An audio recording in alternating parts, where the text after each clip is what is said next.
Assalamualaikum warahmatullahi wabarakatuh. Berjumpa lagi dengan AF19 channel yang selalu menemani Bapak Ibu atau teman-teman semua dalam belajar baik P3K maupun CPNS.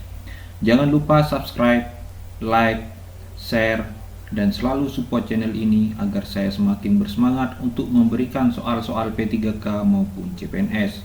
Jika Bapak Ibu mau request, silahkan tulis di kolom komentar. Nanti akan saya buatkan dan akan saya bahas di channel ini. Baik, langsung saja ke pembahasan soal nomor 1. Guru mengadakan penilaian yang mengacu pada kriteria yang telah ditetapkan dan mencakup semua aspek kompetensi baik afektif, kognitif, dan psikomotorik itu adalah prinsip penilaian A. Beracuan kriteria dan menyeluruh, B. Beracuan kriteria dan sistematis, C. Akuntabel dan menyeluruh, D. Objektif dan menyeluruh. Jadi menyeluruh berarti penilaian mencakup semua aspek. Kompetensi beracuan kriteria artinya penilaian berdasarkan kriteria yang telah ditetapkan. Jadi jawaban yang paling tepat adalah A. Beracuan kriteria dan menyeluruh. Soal selanjutnya, yang tidak termasuk dalam karakteristik kecerdasan interpersonal adalah A. Mampu beradaptasi dengan lingkungan belajar, B. Mampu bermain dalam kelompok, C. Mudah berkonsentrasi, D. Mampu menjadi pemimpin, E. Peka terhadap teman. Kita masuk ke pembahasan. Jadi kecerdasan interpersonal adalah kemampuan untuk menilai dan memahami kebutuhan orang lain dan bertindak sesuai cara mereka mengatur interaksi dengan seseorang.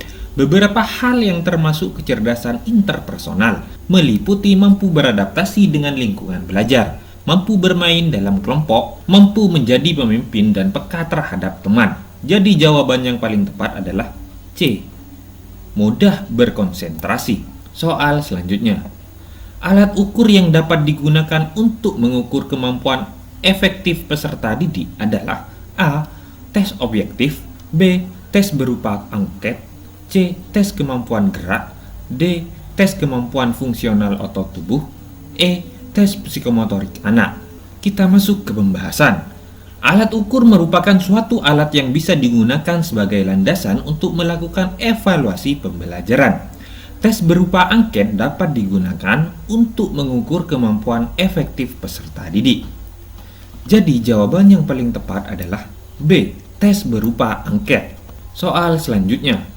Kemampuan yang dapat dilakukan atau ditampilkan untuk suatu mata pelajaran maupun kompetensi dalam mata pelajaran tertentu harus dimiliki oleh peserta didik disebut A. Kompetensi dasar, B. Standar kompetensi, C. Indikator, D. Kompetensi lulusan, E. Kecakapan hidup. Kita masuk ke pembahasan. Kecakapan hidup atau life skill adalah kemampuan dan pengetahuan seseorang untuk berani menghadapi problema hidup dan kehidupan secara proaktif, mencari serta menemukan solusi sehingga akhirnya mampu mengatasi dengan kemampuan berinteraksi dan beradaptasi dengan orang lain. Jadi jawaban yang paling tepat adalah E. Kecakapan hidup. Soal selanjutnya. Kriteria atau acuan dan pedoman dasar dalam penentuan pencapaian minimal hasil belajar peserta didik dinamakan A. Standar kompetensi lulusan atau SKL, B. Standar kelulusan, C. Ambang batas minimum lulus, D. Nilai ketuntasan minimal, E. Kriteria ketuntasan minimal atau KKM. Kita masuk ke pembahasan. Salah satu prinsip penilaian pada kurikulum berbasis kompetensi adalah menggunakan acuan kriteria, yakni menggunakan kriteria tertentu dalam menentukan kelulusan peserta didik. Kriteria paling rendah untuk menyatakan peserta didik mencapai ketuntasan dinamakan kriteria ketuntasan minimal atau KKM. Jadi jawaban yang paling tepat adalah E. Kriteria ketuntasan minimal atau KKM. Soal selanjutnya. Dalam proses pembelajaran, agar proses pembelajaran dapat berjalan dengan efektif, maka guru perlu mempunyai sikap sebagai berikut. Kecuali A. Mendorong peserta didik untuk membuat keputusan sendiri, B. Memberi balikan dan pengayaan sebagaimana diperlukan, C. Mengusahakan suasana belajar yang menyenangkan, D. Memasukkan unsur yang tidak diperkirakan sebelumnya, E. Menjadi fasilitator dalam proses pembelajaran. Kita masuk ke pembahasan. Jadi agar proses pembelajaran dapat berjalan dengan efektif, maka guru perlu mempunyai sikap. Yang pertama, mendorong peserta didik untuk membuat keputusan sendiri. Yang kedua, mengusahakan suasana belajar yang menyenangkan. Dan yang ketiga, memasukkan unsur yang tidak diperkirakan sebelumnya. Dan yang keempat, menjadi fasilitator dalam proses pembelajaran. Jadi jawaban yang paling tepat adalah B. Memberi balikan dan pengayaan sebagaimana diperlukan. Soal selanjutnya. Sebagai sarana untuk mendukung pengembangan profesi, pemerintah memberikan guru hak cuti dengan masa cuti A. 3 bulan, B. 6 bulan, C. 1 tahun, D. 2 tahun, dan E. 4 tahun. Kita masuk ke pembahasan. Guru dapat memperoleh cuti studi yang bertujuan untuk pengembangan keprofesian paling lama 6 bulan dengan memperoleh hak gaji penuh. Jadi jawaban yang paling tepat adalah B. 6 bulan. Soal selanjutnya. Adi Vidyalaya adalah program pendidikan yang setara dengan A. SD, B. SMP, C. SMA, D. Perguruan tinggi, E. Tidak ada jawaban yang benar. Kita masuk ke pembahasan.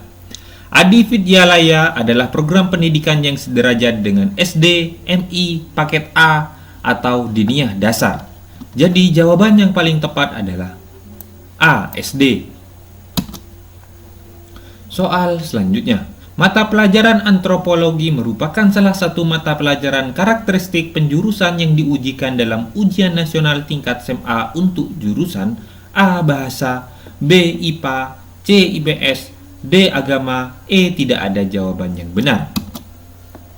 Kita masuk ke pembahasan. Mata pelajaran antropologi adalah mata pelajaran karakteristik penjurusan yang diujikan dalam ujian nasional tingkat SMA untuk jurusan bahasa, bersama dengan mata pelajaran sastra Indonesia dan bahasa asing pilihan. Jadi jawaban yang paling tepat adalah A. Bahasa. Soal selanjutnya. Lembaga mandiri yang dibentuk untuk berperan dalam peningkatan mutu pelayanan dengan memberikan pertimbangan, arahan, dan dukungan tenaga, sarana dan prasarana, serta pengawasan pendidikan pada tingkat satuan pendidikan adalah A. Dewan Pendidikan, B. KKG, C. Komite Sekolah, D. OSIS, E. Tidak ada jawaban benar. Kita masuk ke pembahasan. Komite sekolah atau madrasah sebagai lembaga mandiri dibentuk dan berperan dalam peningkatan mutu pelayanan dengan memberikan pertimbangan, arahan, dan dukungan tenaga, sarana dan prasarana, serta pengawasan pendidikan pada tingkat satuan pendidikan. Jadi jawaban yang paling tepat adalah C. Komite sekolah. Soal selanjutnya. Batas minimal peserta program wajib belajar berdasarkan pasal 34 ayat 1 Undang-Undang Republik Indonesia Nomor 20 Tahun 2003 tentang Sistem Pendidikan Nasional adalah A. 5 tahun, B. 6 tahun, C. 7 tahun, D. 8 tahun, E. Tidak ada jawaban benar. Kita masuk ke pembahasan. Isi dari pasal 34 ayat 1 Undang-Undang Republik Indonesia Nomor 40 Tahun 2003 tentang Sistem Pendidikan Nasional, yaitu setiap warga negara yang berusia 6 tahun dapat mengikuti program wajib belajar. Jadi jawaban yang paling tepat adalah B. 6 tahun. Soal selanjutnya. Pendidikan pasraman merupakan salah satu bagian dari pendidikan nasional, tepatnya sebagai bentuk dari A. Pendidikan anak usia dini, B. Pendidikan muatan lokal, C. Pendidikan informasi, D. Pendidikan kedinasan, E. Pendidikan keagamaan. Kita masuk ke pembahasan. Dalam Undang-Undang Nomor 20 Tahun 2003 tentang Sistem Pendidikan Nasional Pasal 30 Ayat 4 dijelaskan bahwa pendidikan keagamaan berbentuk pendidikan diniyah, pesantren, pasraman, paphaja samanera, dan bentuk lain yang sejenis. Jadi jawaban yang paling tepat adalah E. Pendidikan keagamaan. Soal selanjutnya. Pendidikan anak usia dini merupakan pendidikan yang diselenggarakan sebelum jenjang pendidikan dasar. Berkaitan hal tersebut, pendidikan anak usia dini yang dapat dikategorikan dalam jalur pendidikan formal adalah A. TK dan RA, B. TK dan keluarga, C. KB dan TPA, D. TPA dan RA, E. TK dan TPA. Kita masuk ke pembahasan. Pendidikan anak usia dini pada jalur pendidikan formal seperti taman kanak-kanak atau TK, Raudatul Atfal atau RA, atau bentuk lain yang sederajat. Jadi jawaban yang paling tepat adalah A, TK dan RA. Terima kasih telah menonton video ini sampai dengan selesai. Semoga Bapak Ibu lolos dan diterima P3K tahun ini. Semoga video ini bermanfaat. Wassalamualaikum warahmatullahi wabarakatuh. Here we go.